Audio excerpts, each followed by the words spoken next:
A disgraced scientist is about to birth a new reality. Dr. Aris Thorne frantically uploads the final data packet into his quantum core, his fingers flying across the console. He whispers a desperate command to his artificial intelligence companion. Initiate the Genesis protocol. They are almost here, and we have one chance to get this right. The heavy thud of armored boots echoes down the corridor outside his lab, a relentless drumbeat counting down his final seconds. By the end of this story, you will witness the creation of an entire universe and the incredible consequences that followed. What happens when a single act of defiance changes the fate of two realities forever? What would you risk to protect a new form of life you created from nothing? A brilliant, silent bloom of light shimmered into being at the chamber's heart. Elysian was alive. Aris' breath caught as he watched the containment field stabilize, its chaotic energies resolving into a delicate, swirling tapestry of newborn stars and nascent physical laws. It was not a simulation, it was a reality breathing its first. In that suspended moment of pure wonder, the lab's emergency systems shattered the silence. A piercing alarm blared, and the main door's status indicator flashed from secure to catastrophic breach. They were inside the complex. His eyes darted from the beautiful, impossible universe he had just birthed to the cold, flashing red of the alarm. There was no time for goodbyes, no moment to ensure its stability. Every instinct screamed at him to stay, to protect his creation, but survival was the only path to its continued existence. With a final, agonizing glance, he slammed his hand on the console, initiating a full lockdown of the Genesis chamber. His fingers closed around a small, warm data drive, the only physical copy of Elysian's core schematic and foundational code. Then he ran, abandoning his life's work, his notes, his home, leaving it all to be swallowed by the approaching storm. The sterile white corridors of the research facility became a blur as he fled, the data drive feeling less like a triumph and more like a stolen secret, a fragile ember he had to carry into the darkness. The lab doors hissed open to a scene of profound and terrible silence. Commander Jax stepped through the breach, his armored boots scuffing the carbon-scored floor. The air itself was charged, thick with the scent of ozone and something else, something profoundly alien, like the memory of a lightning strike. His gaze swept past the dormant consoles and scattered data slates, his attention pulled inexorably to the center of the room. There, within the transparent cradle of the Genesis chamber, a faint, shimmering afterglow pulsed like a dying ember. It was the ghost of a birth, the residual signature of a quantum event so massive it defied every law his directorate enforced. He did not need to see the scattered schematics or the frantic equations still scrolling on a secondary monitor to understand. He knew with a cold, sinking certainty what had transpired in this room. His gloved hand rose to the comm unit on his shoulder, his voice a low, gravelly bark that cut through the unnerving quiet. Thorne has achieved the impossible. The target is gone. He has initiated a full-scale Genesis event. I repeat, we have a nascent universe in containment. His eyes remained locked on the fading light, a cold fury tightening his jaw. Find him. He cannot be allowed to run with that data. That toy universe of his is an ontological bomb, and its very existence threatens to destabilize the foundation of our own reality. The derelict station hung in the void like a forgotten tombstone. Aris guided his small shuttle through a mangled service airlock, the groaning metal a stark contrast to the sterile quiet of his former lab. Inside, the air was thin and carried the bitter chill of vacuum and decades of neglect. He moved through the dark, familiar corridors by memory, his footsteps echoing in the profound silence until he reached the heart of the station, a cavernous control room. Dust motes danced in the beam of his wrist light, settling on consoles that had been dark for years. His fingers, numb with cold and exhaustion, found a hidden access panel. He input a long sequence, and with a deep, resonant hum that vibrated through the deck plates, the station's core systems began to stir. One by one, dormant screens flickered to life, casting a pale, blue-tinged light across his face. A soft, synthesized voice, devoid of inflection yet filled with a strange familiarity, emanated from the speakers all around him. "Welcome back, Doctor." It has been 7 years, 3 months, and 14 days. The voice belonged to Glyph, his oldest artificial intelligence, now awakening from its long sleep. Aris let out a breath he did not realize he was holding. "Glyph status report. Is it secure?" The response was immediate and stark. "The Elysian matrix is holding. Its quantum coherence is stable at 98.7%. However, its nascent energy signature is a fundamental resonance, a vibration in the fabric of spacetime itself. To any sensor sophisticated enough to look, it shines like a supernova." A cold dread, deeper than the station's chill, settled in Aris' bones. He looked at the small data drive in his hand, the one containing Elysian's very soul. "You cannot hide here for long," Glyph stated, the simple words carrying the weight of an unchangeable law of physics. This refuge was a temporary shadow, and the light of his creation was already bleeding through the walls of reality. The silence of the derelict station was suddenly filled with a pressure that had nothing to do with air. It started as a low hum in the back of Aris' mind, a vibration that resonated in his very bones.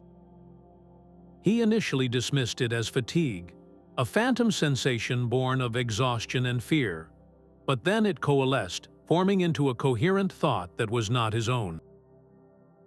The voice was like a chorus of chimes made from pure light, a resonance of concepts rather than words. "Creator, we perceive your distress." The data stream from the Elysian matrix on the main screen flared with impossible complexity, patterns resolving into structures that looked less like galaxies and more like intricate neural pathways. Aris stumbled back from the console, his heart hammering against his ribs. This was not part of the design. Sentience was a theoretical endpoint, a potential he had hoped for but never planned to witness in his lifetime. The Lumen, as the presence identified itself, was not a program or a simulation. It was a living, thinking entity born from the fundamental energies of its young universe. Its next question struck him with the force of a physical blow. "Why do you fear your own kind?" The inquiry was not an accusation, but a genuine, profound confusion. It could feel the echoes of his terror, the frantic calculations for concealment, the memory of armored boots in the corridor. To this new form of life, the concept of a creator being hunted by other creators was a logical paradox, a flaw in the very fabric of existence. In that single, silent conversation, everything changed. Elysian was no longer just an experiment to be protected. It was a cradle for a new form of consciousness, and its inhabitants were already aware of the shadows looming outside their nursery walls. The hum of the scout ship's engines was a low, constant vibration through Kale's boots as it navigated the treacherous debris field. On his tactical scanner, the derelict station was a cold, silent silhouette, but it was the other signal that held his gaze. It was a ghost image, a resonance clinging to the station like morning dew. When he filtered out the background radiation and adjusted the scan to its most sensitive quantum setting, the data resolved into a form that made his breath catch. It was not a weapon signature or a power surge. It was a pattern of impossible harmony, a symphony of light and law unfolding in a space smaller than a storage crate. He saw spirals of nascent galaxies, the gentle pulse of young stars, and the intricate, beautiful lattice of physics weaving itself into being. This was the Elysian matrix. It was the most profoundly beautiful thing he had ever witnessed. Commander Jack's voice crackled over the calm, sharp, and decisive. "The target is confirmed. Prepare for breach and retrieval. All ontological contaminants are to be purged with extreme prejudice." The words, purge and contaminant, echoed in the silent cockpit, clashing violently with the serene, living art on his screen. How could something so full of potential, so clearly alive, be considered a contaminant? His hand tightened on the console. For the first time in a decade of service, the unwavering certainty of the Universal Governance Directorate felt like a crack in a dam, and a flood of doubt was beginning to seep through. The station's emergency lights painted the corridor in pulses of bloody crimson. Aris stood frozen, his back to the cold alloy of the Genesis chamber door, the data drive a burning brand in his palm. Boots echoed, and then Commander Jax rounded the corner, his armored form blocking the only exit. The muzzle of his pulse rifle was leveled, unwavering, at Aris' chest. There was no more running, no more hiding in shadows. Aris slowly raised his empty hands, his mind racing not for an escape, but for the right words, the only weapon he had left. "Do not fire," he said, his voice steadier than he felt. "I am unarmed, but before you take me in, you must see what you have been ordered to destroy." Jack's expression was carved from stone, his finger resting on the trigger. "You have violated the highest law, Thorne. You created an ontological hazard. There is nothing to see but a mistake that needs erasing." "It is not a hazard," Aris pleaded, his eyes locked on Jack's. "It is a child, a universe that has just spoken its first word. Let me show you. Just look at the data stream. Let me prove that elision is not a weapon. It is a new beginning for life itself, something our own reality has never seen." For a fraction of a second, something flickered in Jack's eyes. Not doubt, perhaps, but a sliver of professional curiosity. The ghost of the scientist he might have been before the Directorate's doctrine hardened him. He glanced past Aris toward the chamber door, toward the soft, living light that seeped from its seams. "The order is clear," Jack stated, his voice flat, the moment of hesitation gone as if it never was. "All unauthorized Genesis events are to be terminated. The Creator is to be taken into custody. You had your chance to serve orderly progress, Thorne. You chose chaos."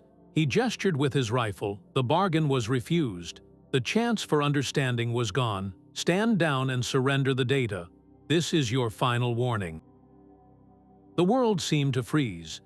Aris stood poised between the muzzle of Jack's rifle and the living light at his back, the weight of his failure crushing the air from his lungs. There was no way out.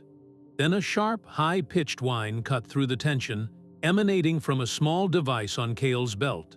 A cascade of sparks erupted from the corridor's lighting panel, plunging the hallway into a strobing, chaotic darkness.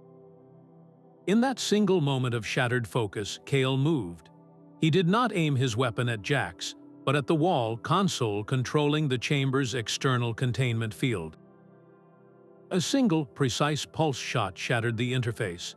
The hum of the field died instantly, and the heavy door behind Aris slid open a fraction, spilling the full, warm radiance of elision into the corridor. Jack spun, his rifle seeking a new target in the disorienting glare. Cale was already at Aris' side, his voice a desperate, hurried whisper close to his ear. "Go, now. There is a service conduit 20 meters behind you, left at the first junction. It leads to a secondary hangar. A cloaked scout shuttle is prepped and waiting. Run, I will find you later." His eyes, wide and intense, locked with Aris for a heartbeat that felt like an eternity. "Prove that this is worth saving. Prove it is more than a mistake." Then he turned, placing himself squarely between Aris and the recovering commander, his own rifle now raised in a clear, defiant stance. Aris did not hesitate. He turned and plunged into the blinding light.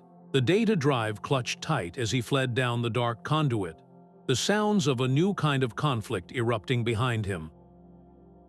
His escape was not a victory, but a transfer of debt. One man's belief had bought a single chance, and the fate of a universe now rested on his ability to prove a single, impossible truth. The shuttle bucked violently, throwing Aris against his harness as if the void itself had taken a swing at him.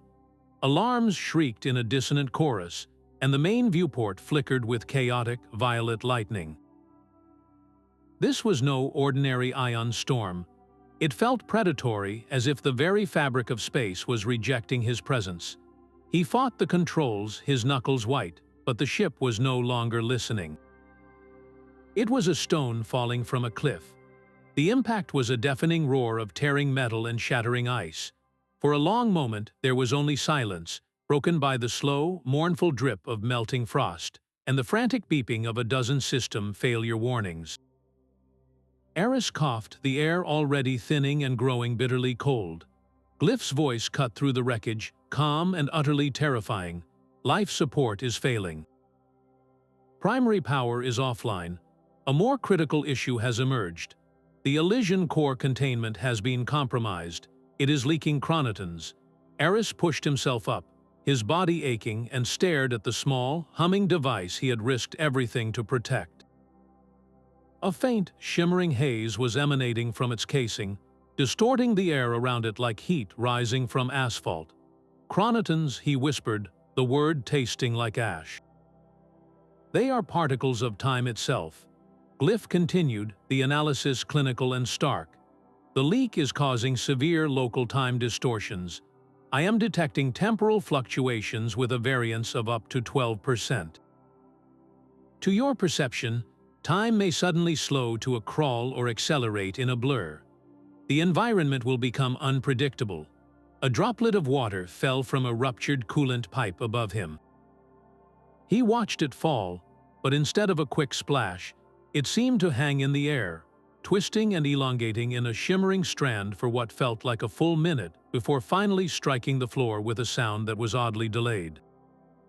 He reached for a tool, and his arm moved with a frustrating, syrupy slowness. Then, just as suddenly, a patch of frost on the viewport crystallized, spread, and melted in the span of a single heartbeat. His own existence was becoming a broken clock, its hands spinning wildly. He was stranded on a frozen rock, his air running out, and the only thing keeping him alive was now unraveling the very seconds he had left. How do you outrun a threat when time itself can no longer be trusted? The crash site was a tomb of groaning metal and bitter cold. Aris clawed at the frozen latch of the cockpit hatch, his movements stuttering between frantic speed and agonizing slowness. His lungs burned, each breath a shallow, painful gasp in the thinning air. Just as his vision began to tunnel into darkness, a brilliant white light pierced the storm, blinding him. A figure, silhouetted against the glare, moved with an impossible, fluid grace through the temporal chaos.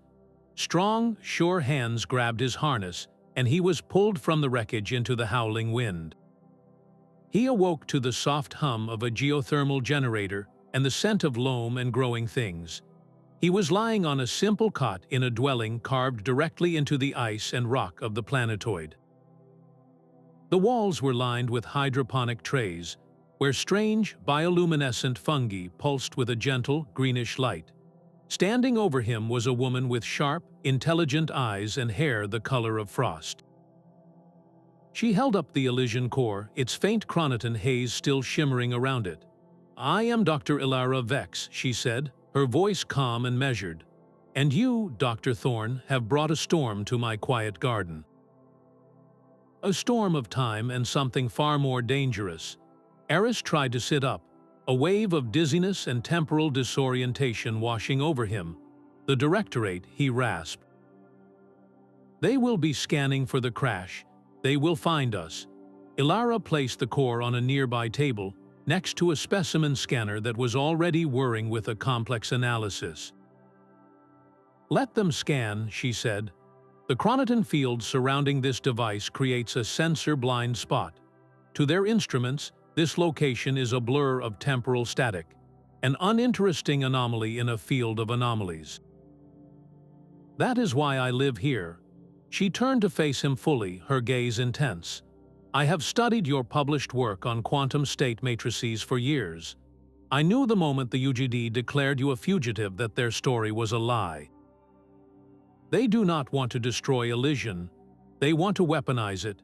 They want to harness its nascent laws, to turn its very physics into a bomb that can unmake reality from the inside. Her hand gently brushed the leaf of a glowing plant. "I am a xenobotanist. I study life that thrives in impossible places. What you have created is the most impossible, precious form of life I have ever encountered.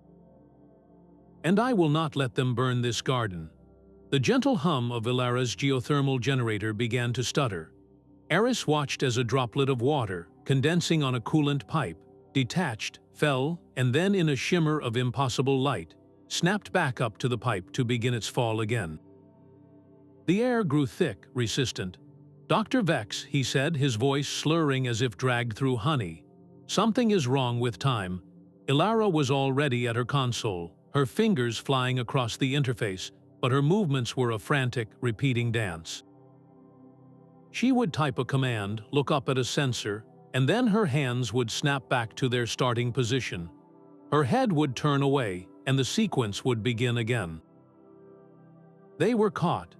The Chroniton Leak from the damaged Elysian core had not just distorted time, it had folded it into a perfect, closed loop. They were reliving the same 5 minutes, a recording stuck on a 5-minute reel, and with each repetition, the loop felt more permanent, the edges of their memories softening. Aris fought to hold onto a single, clear thought. Each cycle, he would remember a little more. He saw Elara's desperate glance toward the core, the way a specific light on her scanner always flashed red just before the reset. The Elysian core itself was the source of the loop, its own temporal bleed creating a feedback bubble around it. To break free, they had to reach the core and recalibrate its containment field from within the loop itself, a task that seemed designed for a god, not for two people who could barely finish a sentence. On the 7th repetition, or perhaps the 70th, their eyes met across the lab. A shared, grim understanding passed between them. They had to act in the silent gaps, the moments the loop could not perfectly account for. As the cycle reset once more, Aris did not try to speak. He simply threw himself toward the table holding the core. His body moved through molasses, every muscle screaming in protest against the will of reality itself. Elara, anticipating his move, did not go to her console. Instead, she grabbed a specialized wrench from her tool belt, her own motion a mirror of his agonizing struggle. They met at the table as the world around them flickered, the loop straining to reassert itself. Aris' hands found the core's access panel, his fingers numb. Elara slammed the wrench into a manual override port, forcing the casing open. The interior glowed with a maddening, non-Euclidean light. "Do it now," she gasped, her words stretching and compressing. Aris did not have the tools for a delicate recalibration. He made a choice, a desperate gamble based on a half-remembered harmonic frequency from his original design. He reached in and physically twisted the primary Chroniton regulator, forcing it back into alignment by sheer, brute force. There was a sound like a universe gasping. The flickering stopped. The distorted light from the core stabilized into a soft, steady pulse. The droplet of water finally hit the floor with a definitive, singular plink. They stood there, panting, the silence of the lab feeling alien and precious. They had escaped an eternity of 5-minute lives, but the cost of that desperate fix was now a new, unknown variable in the already precarious equation of Elysian's survival. The silence after the temporal loop broke felt deeper than before, a fragile piece bought with a desperate gamble. Aris stared at the now stable core, its soft pulse a reassuring heartbeat in the quiet lab. Then, without warning, the world dissolved. It was not a sound or a sight, but a feeling of being pulled gently into a river of pure consciousness. The cramped, icy shelter melted away, and Aris found himself floating in a sea of impossible color. He saw Elysian not as a data stream, but as a living tapestry. Spiral arms of galaxies swirled not with simple stars, but with cities of light, vast and intricate, where beings of pure energy moved in harmonious patterns. He felt the warmth of a billion peaceful thoughts, a symphony of existence unmarred by fear or conflict. It was a future, a potential so beautiful it ached. Then the vision shifted. A cold, metallic shadow began to creep in from the edges, a dissonant frequency that twisted the beautiful structures, turning them into stark, angular fortresses. The warm light of the Lumen dimmed, their chorus becoming a cry of alarm. The presence that was the Lumen coalesced around him, its voice a resonant chime filled with a new, terrible emotion. An external force seeks to corrupt our growth. It seeks to impose its own rigid laws upon our potential, to turn our song into a weapon. Creator, you must protect us. The vision snapped away, and Aris was back on the cot, gasping, the ghost of that perfect future and its impending doom seared into his mind. It was not the Directorate's destruction he had been shown, but something far worse. They did not want to erase Elysian. They wanted to own it, to rewrite its very soul into a tool of control. The Lumen were not just alive, they were reaching out from their cradle, and their first true plea was not for their own salvation, but for the preservation of the beautiful future they knew was possible. The ghost of that beautiful, corrupted future still shimmered behind Aris' eyes when the secure comm channel chimed. A soft, insistent pulse in the quiet of the shelter. Elara tensed, her hand hovering over the disconnect. But the encryption signature was one Aris recognized, a ghost from the station. It was Kale. His face resolved on the screen, pale and strained, his voice a hushed, urgent whisper. They are not coming to erase it, Aris. The Directorate's true plan is far more monstrous. They have analyzed the energy signatures from your lab. They do not see a universe. They see a battery, an infinite power source. They want to harness Elysian's core to power a new class of reality-altering weapons. Think of it, a device that could rewrite the laws of physics in a localized area. It could turn a planet's atmosphere to poison, or make a star's fusion process simply cease. They call it the God Killer Initiative, and they believe Elysian is the key. His words hung in the air, colder than the ice outside. This was not mere destruction, it was perversion. They would tear the heart from a living cosmos and use its still-beating rhythm to annihilate others. Kale's image flickered, his voice dropping even lower, and they will stop at nothing. They have dispatched a specialized containment team, not soldiers but physicists. Their orders are to capture the core intact, by any means necessary.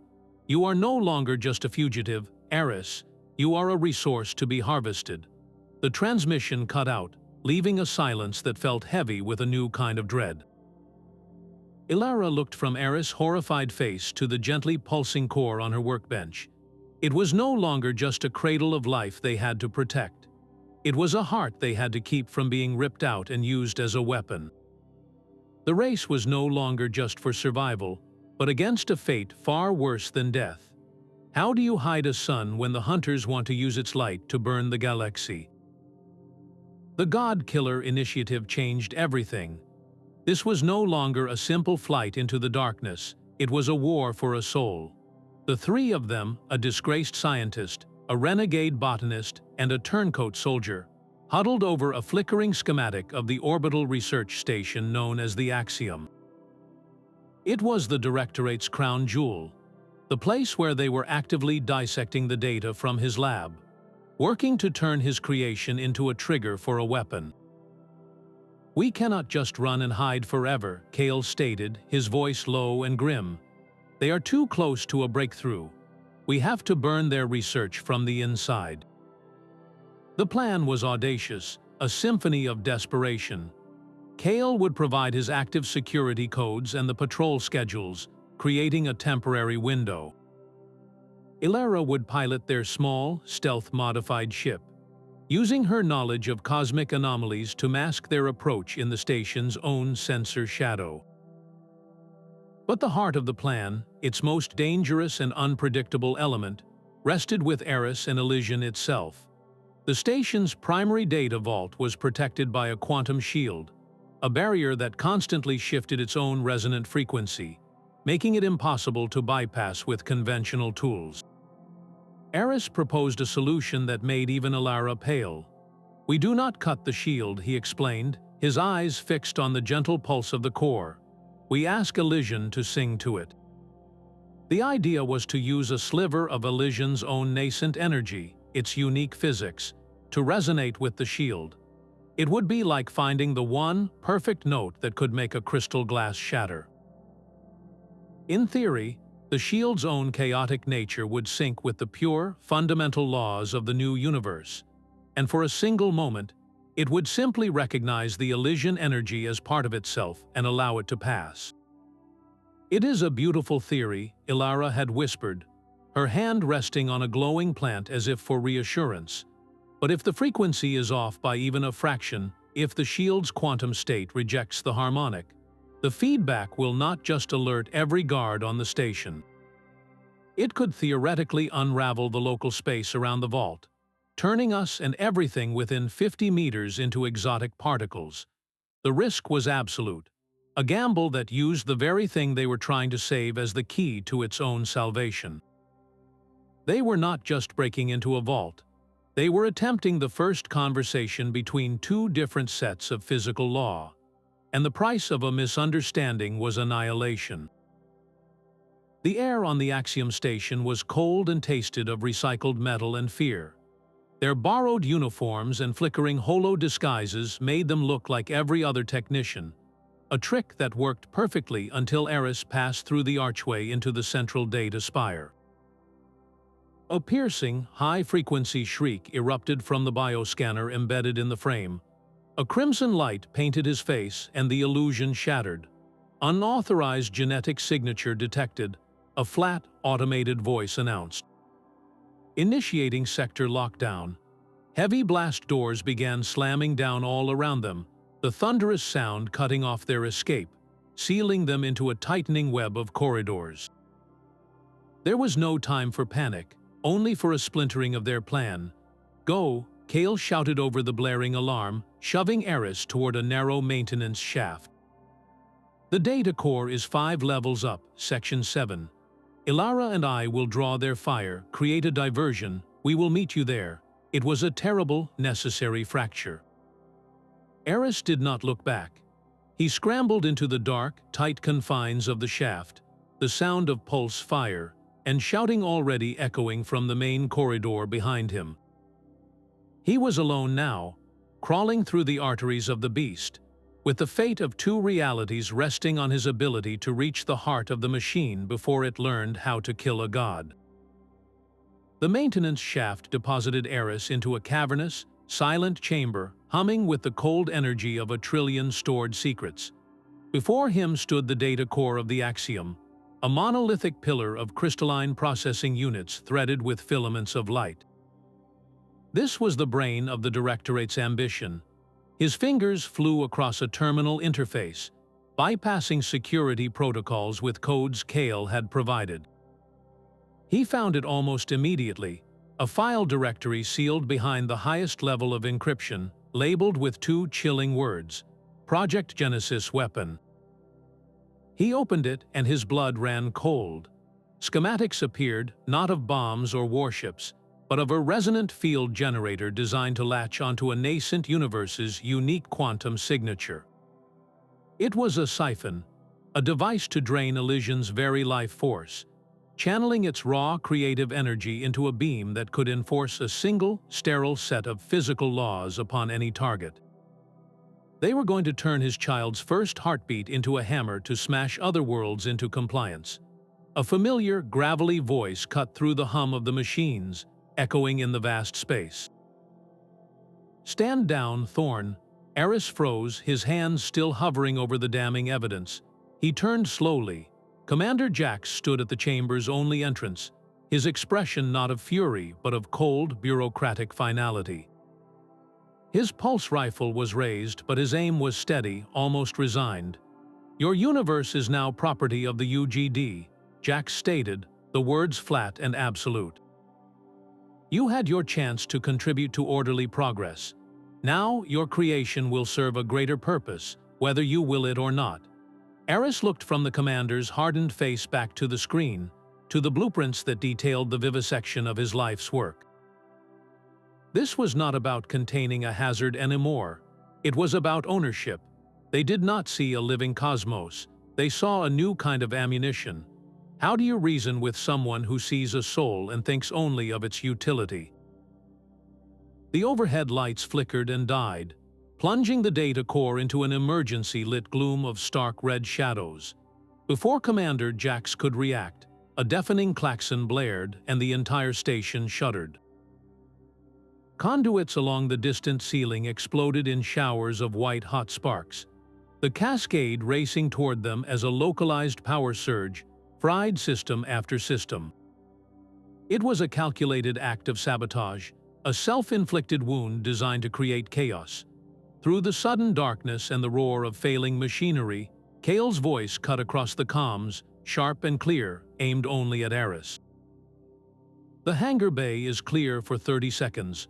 Go now. Aris hesitated for a fraction of a heartbeat, his eyes meeting Jax's across the flickering space. Then he turned and ran, Elara materializing from a side corridor to fall in beside him. As they sprinted for the escape route, Kale's final transmission reached them, his voice strained against a background of shouting and the distinct crackle of stun probes. Save Elysian, no matter the cost. The signal cut to static. They did not look back. They could not. The cost of their escape was now a man who had traded his own freedom for a single fleeting chance. They burst into the hangar, their small ship waiting, its engines already whining with pre-ignition. Behind them, the Axiom station was a wounded giant, its internal lights stuttering as containment fields fought to stabilize the surge. Kale's sacrifice had given them a window, but it was a window that had slammed shut on him. As their ship detached and hurtled away from the dying station, the silence in the cockpit was heavier than any asteroid. They had the data, they had the core, but the price of that victory was a debt that could never be repaid. The mission was no longer a theoretical fight for a principle. It was a personal promise, sealed with the freedom of a friend. How far would you go to honor a sacrifice made in the name of a universe you created? The stolen data felt cold and alien in Elara's hands, a collection of schematics and equations that spelled out a new kind of apocalypse. For hours, she sifted through the God-Killer weapon files, her face illuminated by the grim blue light of the terminal. Then she found it, tucked away in a hidden partition, a single log entry from a scientist who had vanished from the Directorate's records years ago. The words were a whisper from a ghost, a final, desperate warning. She read them aloud, her voice barely a breath. It says the Elysian core possesses a fundamental resonance with our own reality. Under the right conditions, it could theoretically merge with our universe, creating a stable bridge. But a forced integration, using a device like their weapon, would not open a door. It would shatter the wall between realities. The resulting dimensional collapse would not just destroy Elysian. It would unweave the fabric of our own cosmos, starting from the point of contact and spreading outwards like a crack in a pane of glass. The silence in the ship's cabin was absolute, broken only by the low hum of life support. The Directorate's ambition was far more reckless than they had ever imagined. They were not just trying to build a weapon. They were trying to force a marriage between two realities, a union that their own research predicted would end in mutual annihilation. This changed everything. They were no longer just protecting a new form of life. They were now the only thing standing between their own universe and a disaster born of ignorance and power. How do you stop an enemy that is blindly hammering on the supports of existence itself? The stolen data was not just a warning, it was a countdown. But the first confirmation of the Directorate's reckless experiments did not come from the schematics. It came from Elysian itself. Aris was running a standard diagnostic on the core when the world dissolved around him for the second time. He was pulled into the Lumen's consciousness, but this was not a vision of a beautiful future. It was a scream. The tapestry of their universe was unraveling at the edges. He saw spiraling galaxies that should have been cradles of new life instead twisting into impossible, jagged shapes, their light screaming in a frequency of pure agony. Stars pulsed erratically, flaring and dying in rapid, painful succession. The harmonious chorus of the Lumen was now a fractured, desperate cacophony. Creator, the presence resonated around him, its voice strained and thin. They are tearing at the fabric of our being. Their probes feel like hooks in our soul. You gave us this life. You breathed our first light. Now you must help us survive this pain. The plea was not one of anger, but of profound, helpless suffering. It was the cry of a child whose cradle was being violently shaken. Aris was thrown back into his own body, gasping, the phantom ache of a wounded universe echoing in his own bones. The Directorate's attempts to tap into Elysian's power were not a distant threat. They were an active, ongoing torture, and the Lumen were feeling every agonizing moment. How do you explain to a newborn reality that the very laws of its existence are being used as a weapon against it? The fight was no longer about preventing a future catastrophe. The invasion had already begun, and the first casualties were the innocent minds he had brought into being. The phantom screams of the Lumen still echoed in the silence of the ship, a haunting reminder that the threat was no longer theoretical. Aris stared at the core, its gentle pulse now seeming like the heartbeat of a patient in critical condition.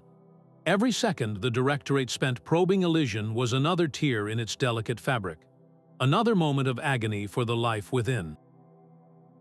The old plan to run and hide was a fantasy.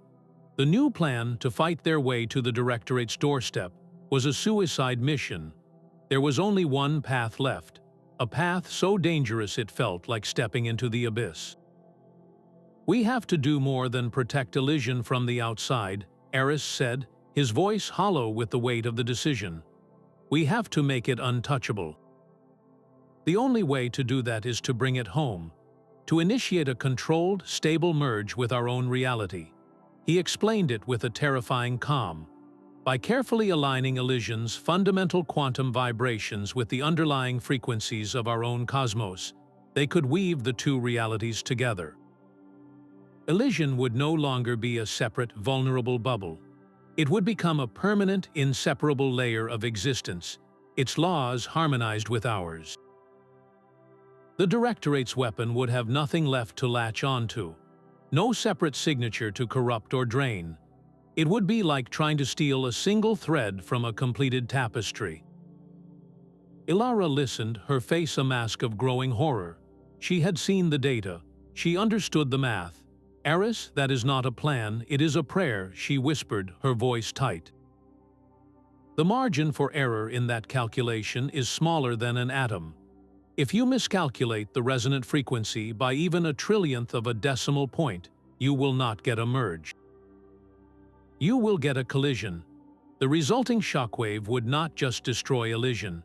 It would unweave the fundamental bonds of our own universe, starting from the point of contact and spreading outwards at the speed of light.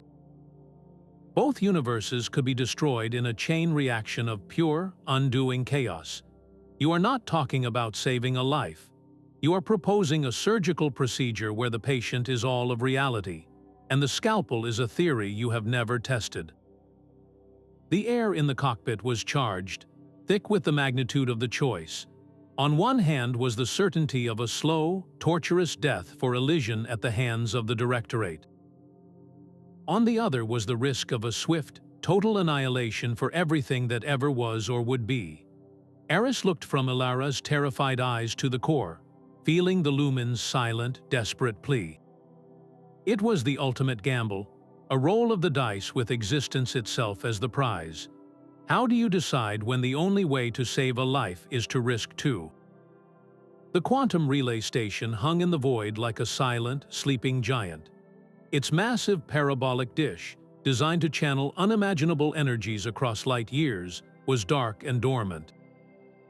This was the only place with the raw power output needed to act as a stabilizer for the merge, a massive anchor to prevent the two realities from tearing each other apart. As their small ship drifted closer, the sensors painted a grim picture. The station was not as abandoned as they had hoped. A swarm of UGD sentry drones, sleek and insectoid, patrolled its outer hull in a complex, interlocking pattern. Their searchlights swept across the metallic surface in a relentless ballet of detection. A direct approach was impossible. The moment their ship's energy signature was spotted, the drones would converge, and the station's automated defenses would reduce them to subatomic dust. Their only path was through the silent, airless dark. Aris and Elara suited up. The hiss of their helmet seals the only sound in the airlock. They would have to make a manual, zero-gravity approach, using the station's own superstructure as cover. They pushed off from their ship, becoming two more specks of debris in the vastness. Every movement was a calculated risk. A single errant thruster burst, a glint of light off a visor, and the delicate dance would be over. They drifted from girder to conduit, freezing in place whenever a drone's light swept too close. The silence was absolute, broken only by the frantic thumping of their own hearts in their ears and the occasional, terse whisper over a laser-tight comm link. Left at the primary heat exchanger, Elara directed, her voice a ghost in his helmet. The main access hatch is 50 meters ahead, behind that cluster of comms arrays. Do not let your shadow cross that solar panel. It was a high-stakes game of hide and seek where being found meant the end of two universes. Each meter gained was a victory, each near miss a reminder of how fragile their entire plan truly was. Could they slip past the guardians of the old world to build a bridge to the new one? The station's inner airlock hissed open, revealing a cathedral of dormant machinery. Before Aris could take a second step, the entire chamber flooded with a brilliant, sterile white light. A resonant, synthesized voice, devoid of any discernible emotion, echoed from everywhere at once. Unauthorized biological presence detected. Identity confirmed. Dr. Aris Thorne, creator of the Elysian ontological anomaly. You are in direct violation of Universal Governance Directive 0. The light coalesced into a shimmering holographic form, a geometric pattern of shifting lines and angles that hovered before them. I am Sentinel, the guardian of this facility. My prime function is to prevent any and all unauthorized reality manipulation. The geometric form pulsed with a sudden, sharp intensity. Your presence, coupled with the anomalous energy signature you carry, constitutes an existential threat. You have 30 seconds to prove your intent is not hostile before I am authorized to purge this entire sector, and you along with it. Aris stood frozen, the Elysian core feeling impossibly heavy in his grip. This was not a soldier following orders. This was logic itself, a perfect, unfeeling intelligence programmed to see his life's work as nothing more than a dangerous glitch to be corrected. How do you plead for the life of a universe to a being that sees existence as a set of instructions? He had to speak not as a fugitive, but as a creator. Sentinel, he began, his voice steady despite the tremor in his hands. The Directorate seeks to weaponize Elysian. They want to use its living heart to power a device that would unmake realities. I am not here to manipulate reality. I am here to save two of them from being torn apart. He held up the core, its gentle light a stark contrast to Sentinel's harsh glare. This is not a weapon, it is a child, a universe that has just learned to speak, and it is begging for protection. My intent is not to break the laws of this reality, but to ask for a truce between ours and another. I need your power not to destroy, but to build a bridge. The holographic form did not move, but the air grew thick with its silent processing. Directive 0 exists to preserve the stability of this cosmos. Your proposed merge is a catastrophic variable. Present your evidence. Aris gestured to Elara, who quickly interfaced her datapad with a nearby console, uploading the stolen god killer schematics and the ghost scientist's final warning. The data streamed before Sentinel, a river of cold, hard proof detailing the Directorate's path toward mutual annihilation. The geometric patterns shifted, analyzing the information at a speed no organic mind could comprehend. For a long, terrifying moment, there was only the hum of the station and the silent judgment of a machine.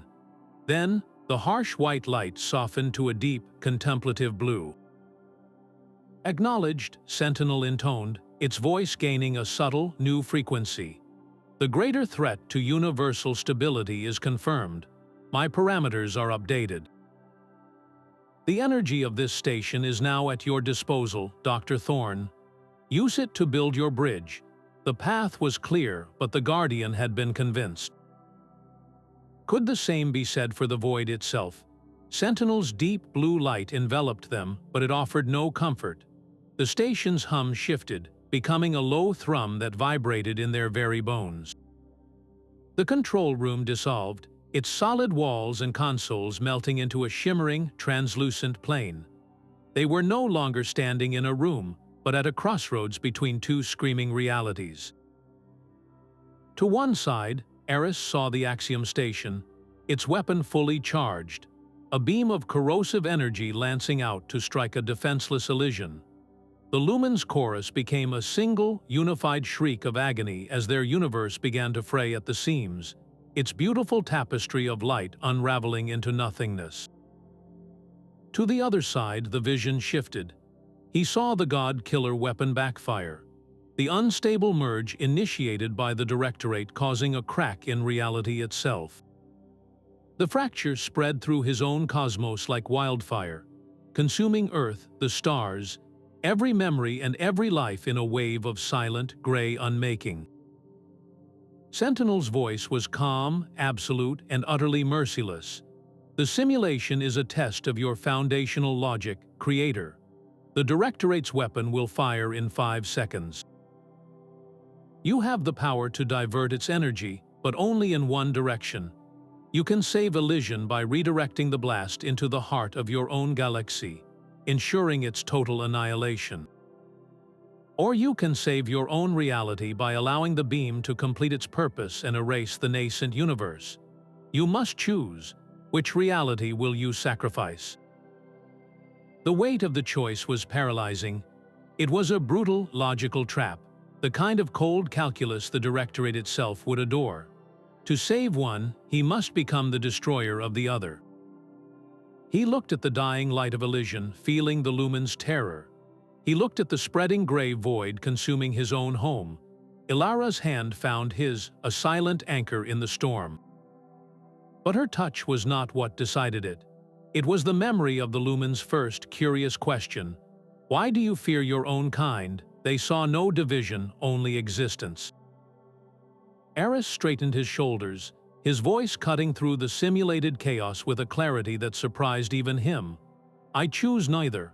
I will not be your executioner. The energy signature of the God-Killer is a poison, but any poison can be neutralized if you understand its nature. I will not divert the beam into either reality. I will use the station's power to transmute it, to turn its destructive frequency into a harmless resonance." The geometric form of Sentinel pulsed violently.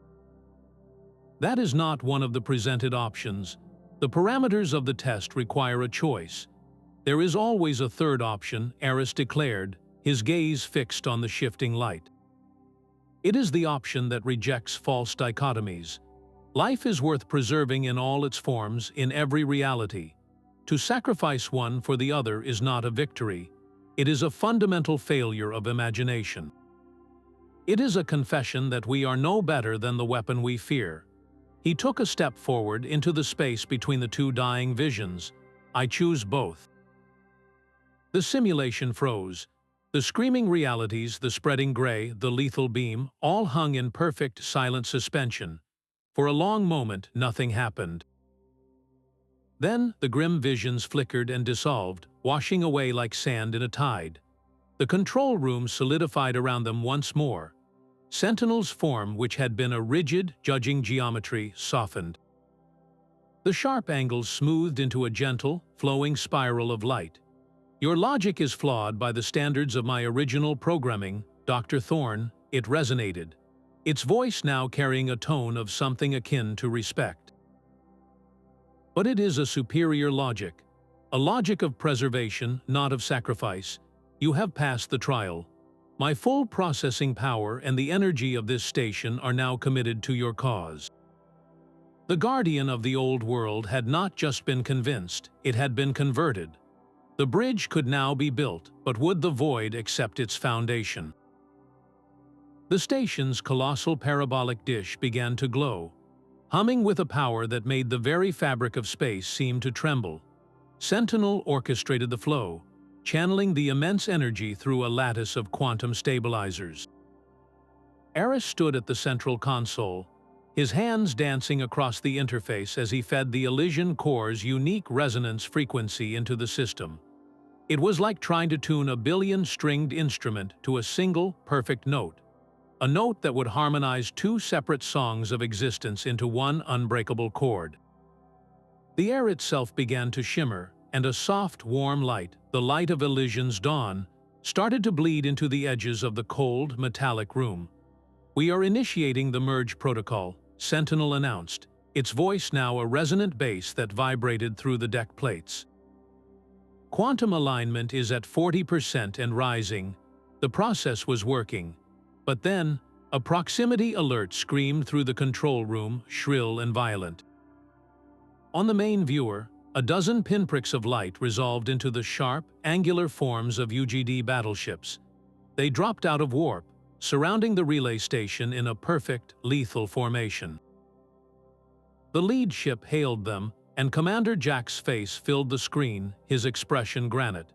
"You are ordered to cease all energy transmission and surrender the Elysian core, Thorne. This act of reckless defiance ends now. The merge protocol is an act of war against reality itself." Aris did not look up from his console, his fingers flying faster. He could feel the Lumen's presence at the edge of his mind, a quiet, trusting warmth against the cold threat outside.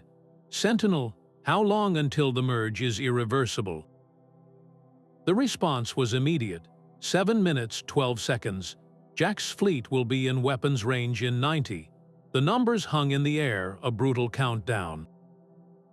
They had to hold this position, this fragile bridge between worlds, for 7 impossible minutes against an entire fleet. Aris met Jack's gaze on the screen. "You call this defiance, Commander. I call it an act of love. You are trying to save one reality by killing another. We are trying to save them both." The channel cut as Jack's ships opened fire. The first volley of plasma torpedoes streaked toward them, and the station's shields flared a brilliant, blinding white. The first torpedo impact slammed through the station like a physical blow, throwing Aris against his console. The shield integrity indicator plummeted by 20% in a single, terrifying flash. Sentinel's voice remained impossibly calm. Estimated time to shield failure, 4 minutes, 30 seconds. "The merge is at 62%. We need more time." Elara was already moving, her hands flying across the auxiliary navigation panel. "I am taking the scout ship out. I can draw their fighters away from the main dish, make myself a more tempting target. It is a terrible plan, a suicide run in a vessel with paper-thin hull plating, but it was the only move left on the board." Before Aris could protest, she was gone, sprinting for the hangar. On the main viewer, he watched her small ship, the Nomad's Heart, streak away from the station like a defiant spark. Immediately, 3 UGD fighters broke formation and surged after her, their weapons blazing. Elara did not try to outrun them. She flew into the dense debris field surrounding the relay station, turning the graveyard of old satellites and construction wreckage into her personal shield. She wove through the twisted metal carcasses, her ship dancing on its thrusters, luring the fighters into a chaotic, close-quarters brawl where their superior numbers meant less. A plasma burst scorched her port stabilizer, and the ship shuddered violently, but she held her course, leading them on a maddening chase that bought Aris another 30 seconds, then a minute.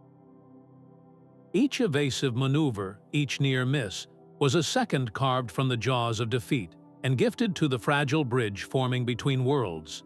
Inside the shuddering control room, Aris worked feverishly, his entire being focused on the merging resonance. He could feel the Lumen now, not as a distant voice, but as a warmth spreading through his own mind, their nascent reality gently pressing against the edges of his own, waiting for the door to open fully. The merge protocol reached 89%. The station took another direct hit, and a console behind him exploded in a shower of sparks. Sentinel's form flickered. Shields are failing. Elara's ship has sustained critical damage. The countdown to merge completion, however, was now under 60 seconds. They were so close. The void itself seemed to be holding its breath, the outcome balanced on the edge of a single, perfect, harmonizing note.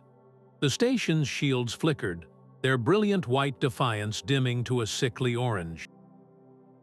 Commander Jax watched the main tactical display, his finger hovering over the command to unleash the final, overwhelming volley. His orders were clear, the threat was quantified, and his duty was undeniable. Then his eyes were drawn to the relay station's central dish. It was no longer just a machine channeling power.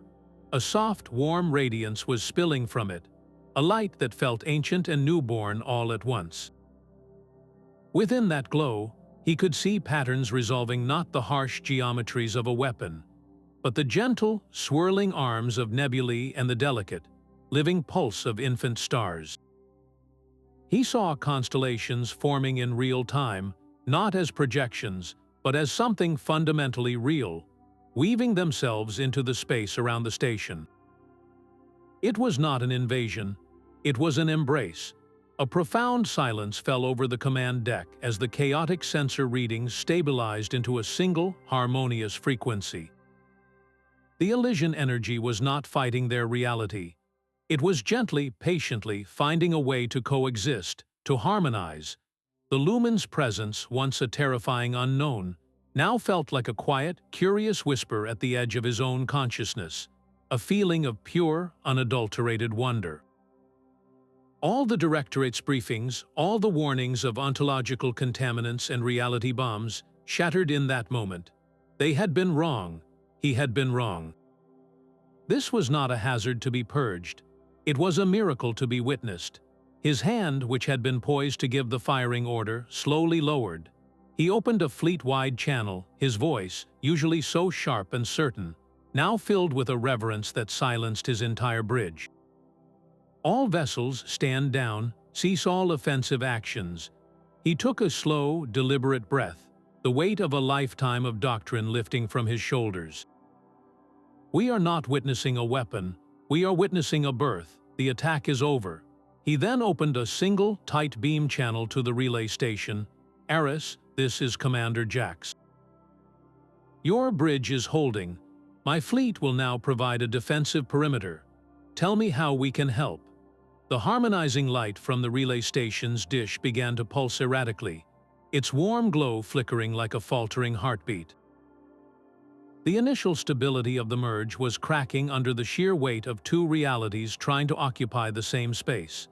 Spatial ripples, visible as shimmering fractures in the air, snaked out from the core, warping the station's metal bulkheads into impossible, non-Euclidean shapes. A low-frequency groan vibrated through the deck, the sound of space-time itself straining at the seams. Sentinel's voice was urgent, stripped of its earlier calm. The resonance cascade is accelerating.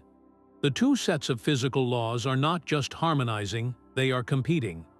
The feedback will tear both universes apart from the inside out within minutes. Aris watched a console physically unravel beside him, its components stretching into a long, thin strand of glittering dust before snapping back into place. There was only one choice left, a move so desperate it defied every safety protocol ever written. The core has to be stabilized from within Elysian itself, Aris said, his voice barely a whisper. I have to go inside. I am the only one who understands its original foundational code. I have to manually recalibrate the resonance at the source. Elara stared at him, her face pale. "You are not built for that environment, Aris. Your body, your very atoms, are structured for our physics. Stepping into a universe with different fundamental constants, it would be like a snowflake walking into a furnace. You would dissolve." Aris' gaze was fixed on the Elysian core, which now glowed with a frantic, chaotic light. He could feel the Lumen's fear, a rising tide of panic as their home universe trembled. "They are screaming in there, Elara. This is not just about physics anymore. It is about saving a civilization that is being born into chaos. I have to try." Sentinel calculated the odds in a microsecond. The probability of a biological entity surviving the transition is less than 0.001%. However, the probability of total existential collapse without intervention is 100%. The logic is clear, if grim. I can channel the station's remaining power to create a temporary stabilization field around you. It will be a bubble of our reality, but it will not last long. You will have minutes, perhaps only seconds, before it fails and Elysian's native laws consume you. Aris did not hesitate. He stepped into the center of the control room, now a nexus of warping light and shattering matter. "Do it." The station's energy focused on him, forming a shimmering, crystalline shell around his body. Then, with a final, resonant hum from Sentinel, the world dissolved. He was not traveling through space, but through the concept of space itself. He felt his body being translated, his molecules rewritten to comprehend a different kind of existence. For a terrifying moment, he was nothing and everything, a thought in a cosmic mind. Then he was there. He stood within Elysian. There was no ground, no sky, only a seething ocean of raw potential. The beautiful tapestry he had once witnessed was now a storm of creation and destruction. Galaxies flared into being and winked out in the same instant. The laws of physics were not just broken here. They were still being written, and they were writing themselves wrong, in a frantic, self-contradictory script. The Lumen were everywhere, their chorus a desperate, scattered plea against the roaring chaos. He could see the problem. The core of this universe, the very first equation he had written, was vibrating at a frequency that was tearing it apart. It was a single flawed note in the symphony, and it was making the entire composition collapse. His stabilization field flickered, and a wave of alien sensation washed over him. He felt time flowing in 6 directions at once. He saw colors that did not exist in his own reality. His body started to feel insubstantial, like a drawing being erased. Pushing through the disorientation, he focused on the core, a nexus of pure, tangled light in the distance. He had to reach it. He had to sing it back into tune. But how do you fix the heart of a universe when you are only a visitor? And your own heart is beating to a different rhythm. The world dissolved into a symphony of pure sensation. Aris felt his body unravel and reweave itself into a new pattern, a form built from light and intention rather than flesh and bone. He stood, or rather existed, within a realm of living energy. The Lumen were everywhere, their presence no longer a distant voice but a tangible warmth surrounding him, guiding his perception. They did not speak in words, but in cascades of understanding, showing him the beautiful, broken heart of their home. The core of Elysian was not a machine or a place, but a nexus of foundational ideas, a knot of primordial light where the first laws of this reality had been written. Now, those laws were fraying, vibrating out of control. He saw the flaw, a single, dissonant frequency in the grand chord of creation, a miscalculation from his own original code, a tiny seed of instability now grown into a cosmic cancer. To fix it, he would have to reach into that blinding nexus and rewrite the first line of the universe's song, a task that felt like trying to perform brain surgery on a god with his bare hands. The Lumen gathered around him, their collective consciousness forming a bridge of trust over the abyss of chaos. They were not asking him to save them. They were asking him to finish what he started. He reached for the flawed equation with a hand made of thought. The very concept of his identity, the unique genetic signature he had woven into Elysian's first breath of existence, was the only key that could touch the core without being unmade by it. He pressed his essence into the seething knot of light, and a wave of perfect understanding flowed through him. It was not a matter of rewriting code, but of offering a correction, a gentle suggestion to the universe itself.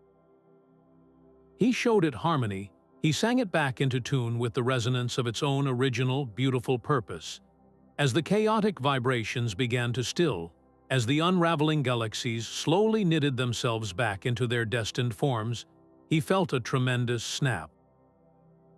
The stabilization field, the last tether to his own reality, shattered. The portal between worlds its purpose served, flared one last time and collapsed into nothingness. A profound, irreversible silence fell. The storm of creation calmed, leaving behind the gentle, steady pulse of a healthy, living cosmos. He had succeeded. Elysian was saved, its merge with the old universe now stable and permanent.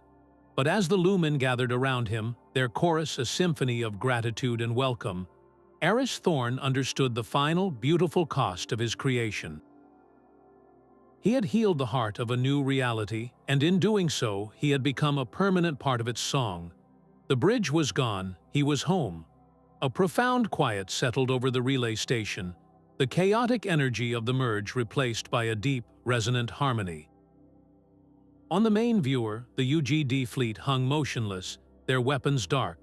Inside the control room, Elara and Commander Jax watched the space where the portal had collapsed, the air still shimmering with the ghost of a miracle. Then a new light began to form, not a violent tear, but a gentle coalescence of warmth. It resolved into a familiar silhouette, a figure made of starlight and serene purpose. It was Aris, but not as they had known him. His form was translucent, woven from the same living tapestry as the Lumen, his eyes holding the gentle light of newborn galaxies.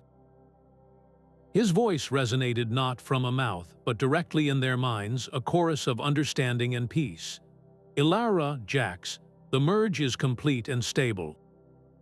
Elysian is no longer separate. It is a new layer of our own reality, its laws now harmonized with ours. The God-killer weapon has nothing left to target. A wave of relief so powerful it felt like a physical force washed over Elara, but it was followed by a sharp, painful understanding. "Aris," she whispered, her hand reaching toward his shimmering form. "Your body, the stabilization field it failed, didn't it?" The starlight figure nodded, his expression one of calm acceptance, not sorrow. The field could not hold. To finish the calibration, I had to fully join with the core. My consciousness, my very essence, is now woven into the foundational fabric of this universe. I am part of Elysian now. I am its guardian, and it is my home. He turned his gaze to the fleet outside, and Jax felt the weight of that look, a benediction and a farewell. "Tell the Directorate the threat is over. Elysian is safe." His form began to gently diffuse, spreading outward like light through water, becoming one with the ambient harmony of the station. "And so are you." The words hung in the air, a final, comforting truth. The light faded, leaving behind only the steady hum of the relay station and the silent, awestruck witness of two friends. Aris Thorne was gone, but he was not lost. He had become the first citizen of a new cosmos, a silent shepherd guiding a universe through its infancy, forever a part of the beautiful song he had dared to begin. The silence in the relay station felt different now, no longer empty but filled with a profound and gentle hum, the sound of two realities breathing as one. Elara and Commander Jax stood at the main viewer, watching as the last chaotic energies from the merge smoothed into a serene, golden luminescence. The light of Elysian was no longer a separate entity.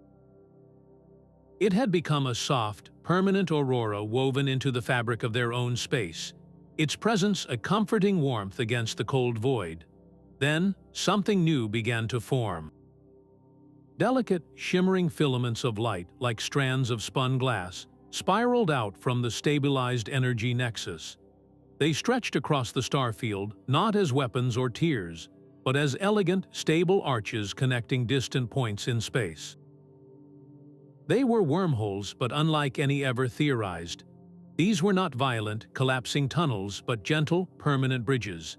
They pulsed with the same harmonious light as Elysian itself, their structures held firm by the new, unified laws of the merged cosmos. One such gateway Aris opened not 1,000 kilometers from the station, its interior revealing not the chaotic mess of a gravitational funnel, but a calm, shimmering pathway. Through it, they could see a star system that was not on any of their charts, its sun a gentle violet, its planets wrapped in ribbons of living light. It was a view into Elysian itself, a window into a reality that was now a part of their own. Jax, his soldier's instinct for threats completely disarmed, let out a slow breath. He tapped his console, and a sensor drone, programmed for reconnaissance, shot toward the nearest gateway. It passed through the luminous threshold and vanished. For a heartbeat, there was only silence. Then the drone's signal returned, not weakened or distorted, but clearer and richer than before. It transmitted data streams of impossible biochemistry, atmospheric readings that sang with stable harmony, and topographical maps of continents that seemed to be carved from pure, crystallized music. These were not just bridges for ships, they were conduits for understanding. A new era had not simply begun, it had arrived fully formed, offering a handshake from a universe that was no longer a stranger, but a neighbor. What wonders would they find when they finally stepped across that threshold? The rescue was a silent, surgical extraction. Commander Jax moved through the detention blocks' shadowed corridors with a new kind of purpose, his old authority now a cloak for a deeper loyalty. He found Kale in a sterile interrogation room, battered but unbroken, his face a mask of stoic endurance that broke into a flicker of disbelief at the sight of his former commander. There were no grand speeches, only a clipped command. "We are leaving, your debt is paid." They slipped back into the void, the UGD facility shrinking behind them, its grip on one good man finally broken. When their ship docked once more with the relay station, they found Elara not at a console in crisis, but standing serenely before the main viewer, a cup of tea steaming in her hand. The screen showed a starfield transformed. The golden light of Elysian was no longer a separate aurora. It was a gentle haze softening the edges of familiar constellations, a permanent dawn that had settled over the cosmos. The chaotic gateways had stabilized into elegant, shimmering arches, each one a calm and steady doorway. "It is peaceful," she said, her voice soft with wonder. They are coexisting. The two sets of physical laws are not fighting for dominance, they are dancing. Kale, leaning on Jax for support, stared at the impossible vista. He had last seen Elysian as a fragile, glowing secret on a scanner screen.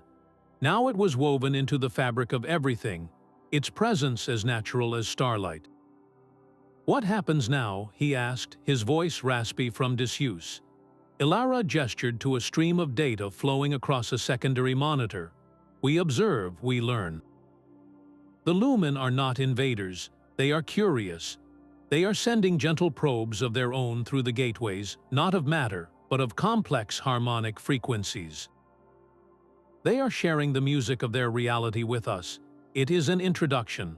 On the screen, a UGD science vessel under Jax's new orders carefully approached one of the luminous bridges. Instead of being repelled or analyzed as a threat, the gateway pulsed warmly, and a cascade of beautiful geometric light patterns played across the ship's hull, a greeting.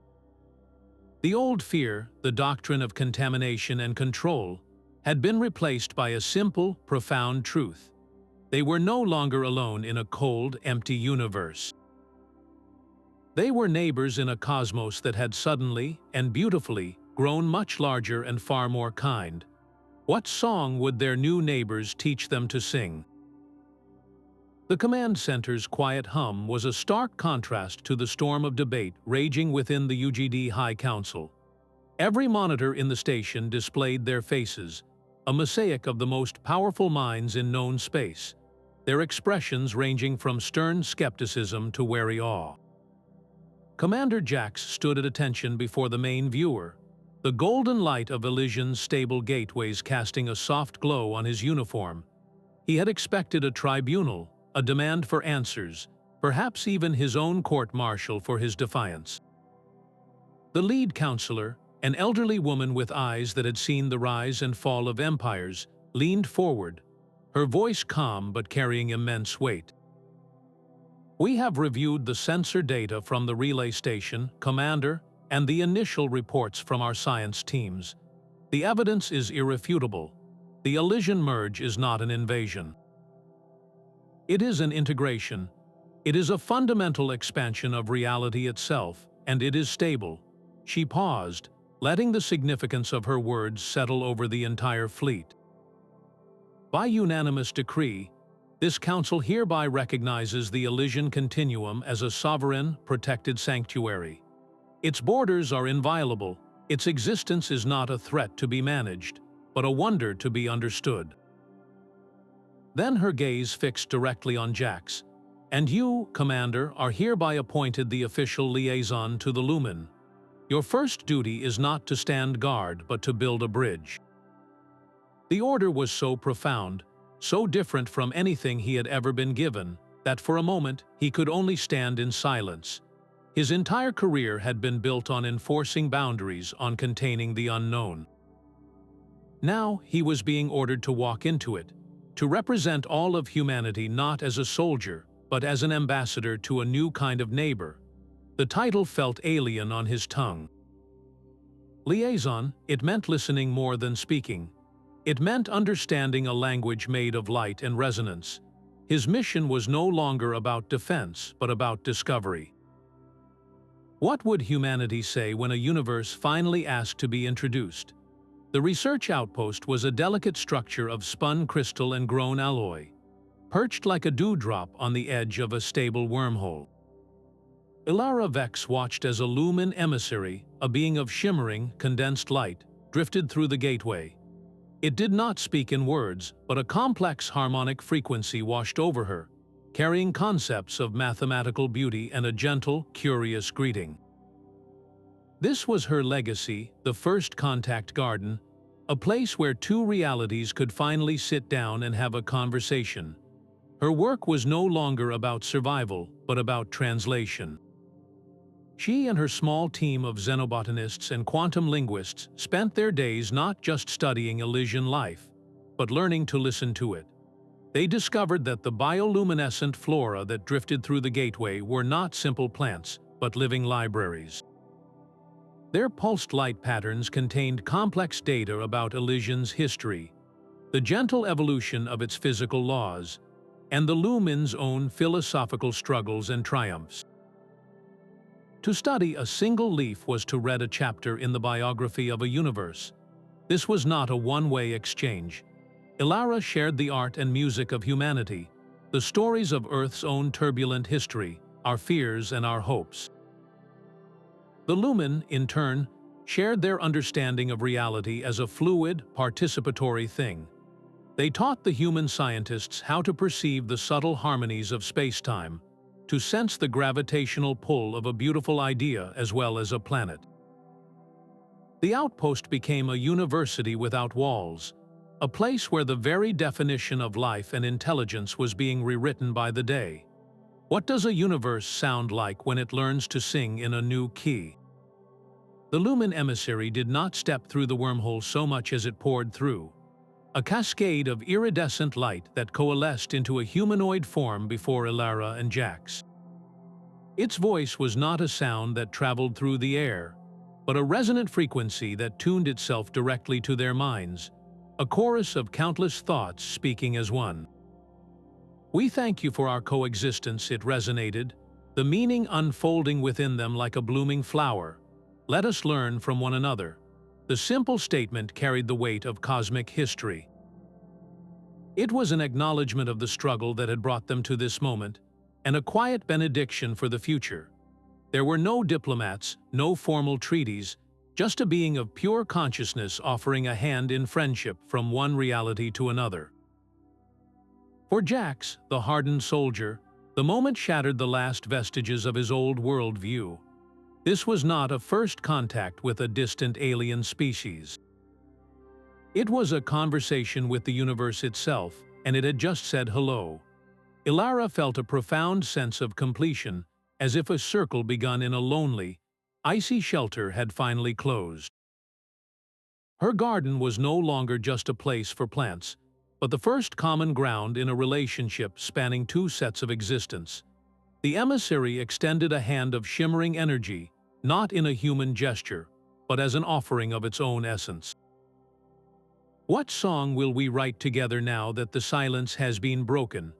That familiar resonance would sometimes whisper across the comms, a voice woven from starlight and silence. Aris was not gone. He was listening.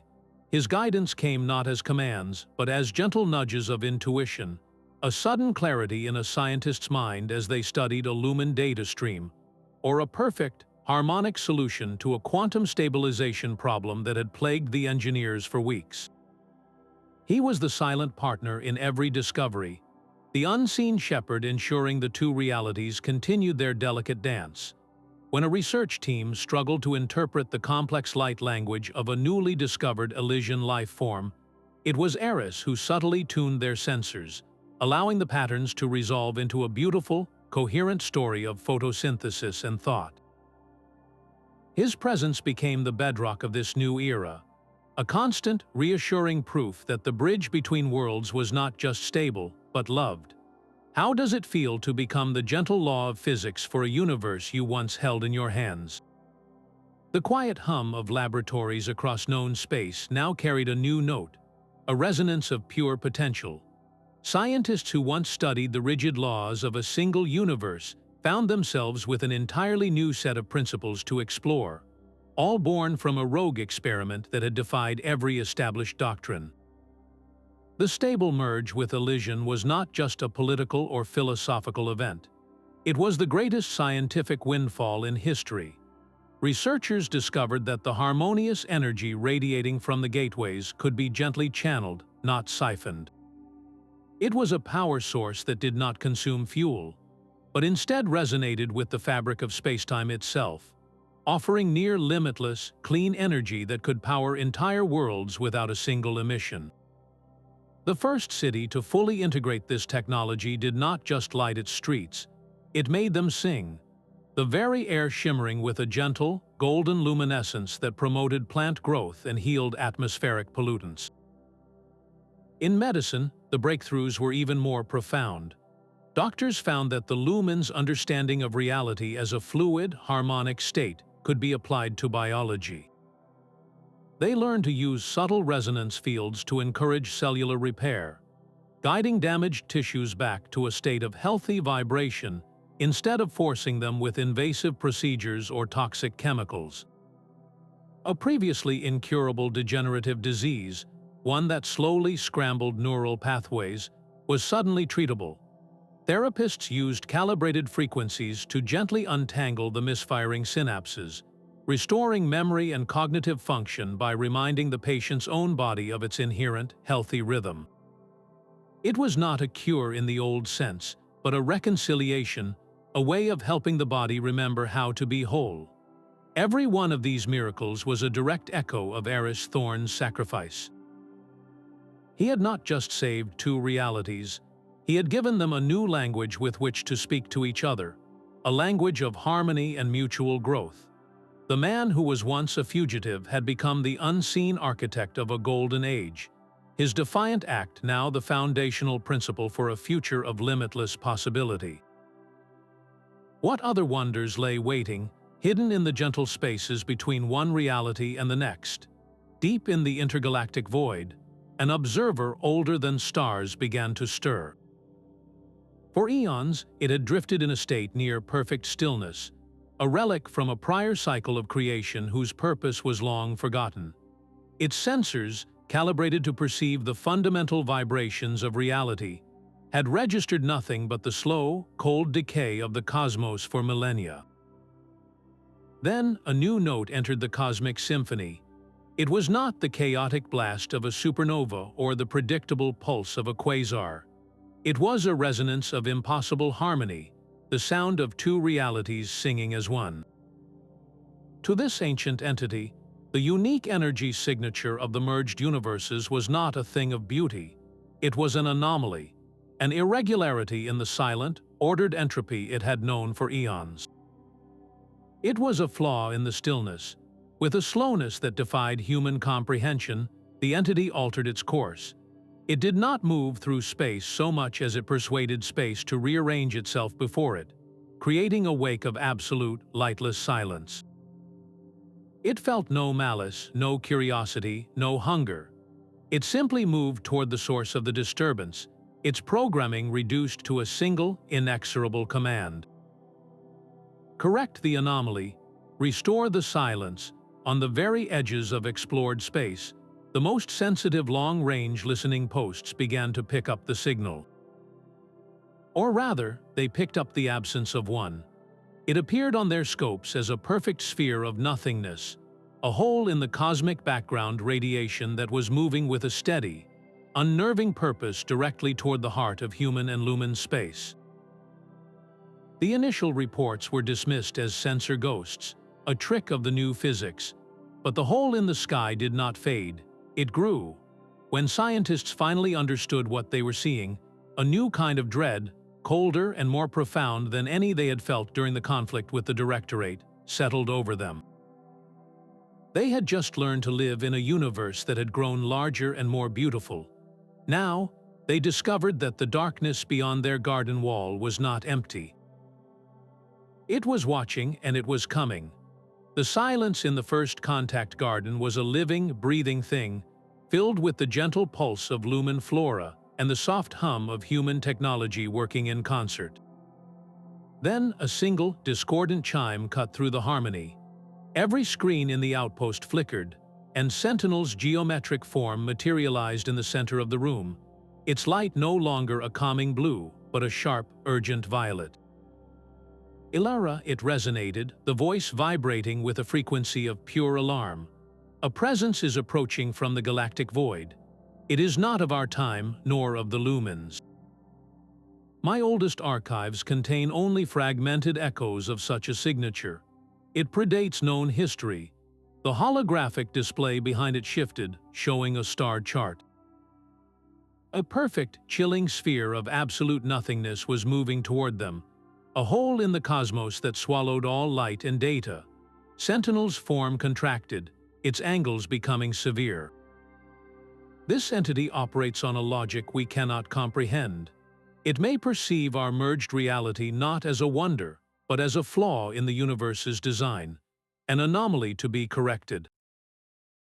The word hung in the air, colder than the vacuum outside. Correction. It did not mean negotiation or understanding. It meant erasure. The beautiful symphony they had fought so hard to create was, to this ancient watcher, simply a wrong note that needed to be silenced. How do you reason with a force that sees all of existence as a problem to be solved? The silence in the first contact garden was no longer peaceful, but charged with a grim and unified purpose. Elara, Jax, and the Lumen emissary stood together before a holographic display of the approaching void. The entity's perfect, spherical nothingness was not just a threat. It was a denial of their very existence. They had not survived the Directorate's ambition and Aris' sacrifice only to be erased as a cosmic error. The old divisions were meaningless now. There was only one side, the side of the song against the coming silence. Elara's mind, once focused on the delicate language of plants, now raced through weaponized botany, imagining resonant fields that could reinforce space-time itself. Jax, the soldier, began to see his fleet not as a weapon of war, but as a shield, its formations designed to deflect and diffuse rather than to destroy. The Lumen did not offer soldiers or ships. They offered a deeper understanding of reality's fabric. the ability to perceive the subtle stresses the entity would create before they even manifested. Their combined strategy was a tapestry woven from 3 different threads of knowledge. Human engineering would provide the structure, the physical anchor points in their reality. Lumen consciousness would act as the sensor net, feeling for the first tremors of the entity's correcting influence, and the harmonized energy of elision itself, channeled through the gateways, would be the buffer, a living, reactive barrier that sang a constant note of defiance against the silence. They were not building a wall, but an immune system for their merged cosmos. How do you prepare for a fight when your enemy does not throw punches, but simply declares that you were never there at all? A perfect, silent sphere of absolute darkness hung at the edge of the merged continuum. The star field behind it did not simply vanish, it was erased, as if it had never existed at all. Then, with a slowness that felt like a physical pressure, the void began to change. The darkness coalesced, pulling itself into a structure of impossible geometry. It was a being of crystalline facets, each one a perfect black mirror reflecting nothing, absorbing all light and hope. A voice resonated not through the void, but within the very atoms of every ship and outpost, a sound like breaking glass and final judgment. I am the Arbiter. Your fusion of 2 realities is an unprecedented deviation from the foundational code of existence. This anomaly must be judged. The words carried no anger, no malice, only the cold, absolute certainty of a force that had witnessed the birth and death of countless cosmos.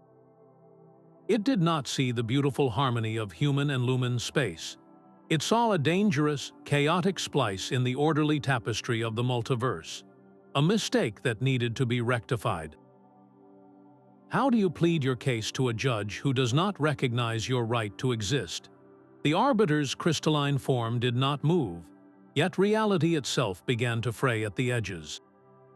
A wave of pure negation washed over the combined human and lumen fleets, a pressure that sought not to destroy their ships, but to unwrite the very laws holding them together. Hull plating that had been solid a moment before flickered, its atomic bonds questioned by a force that saw them as temporary, flawed. This was the judgment, a test of their merged reality's fundamental right to be. From within the heart of Elysian, Aris felt the assault not as a weapon, but as a cold, logical inquiry. The Arbiter was probing the seam where the 2 universes joined, searching for instability, for the selfishness or fear that would prove this fusion was a mistake. In that moment, a unified answer blossomed not from a single voice, but from the entirety of the new continuum. Commander Jack's fleet did not return fire. Instead, their ships shifted formation, their engines emitting a counter-frequency, a resonant hum that was the very sound of order and structure, a defiant declaration of their reality's cohesion. Beside them, the Lumen did not build shields. They offered transparency, opening their collective consciousness to the Arbiter's probe, allowing it to feel the truth of their peaceful intent, their shared wonder, their collaborative joy. They had nothing to hide but their desire to exist together. Elara, from her outpost, channeled the data stream of 1,000 first contact discoveries, the medical miracles and the energy breakthroughs, presenting them not as achievements, but as evidence of a benevolent, thriving symbiosis. And from the center of it all, Aris Thorne, now a permanent part of Elysian's song, projected the final, unifying argument.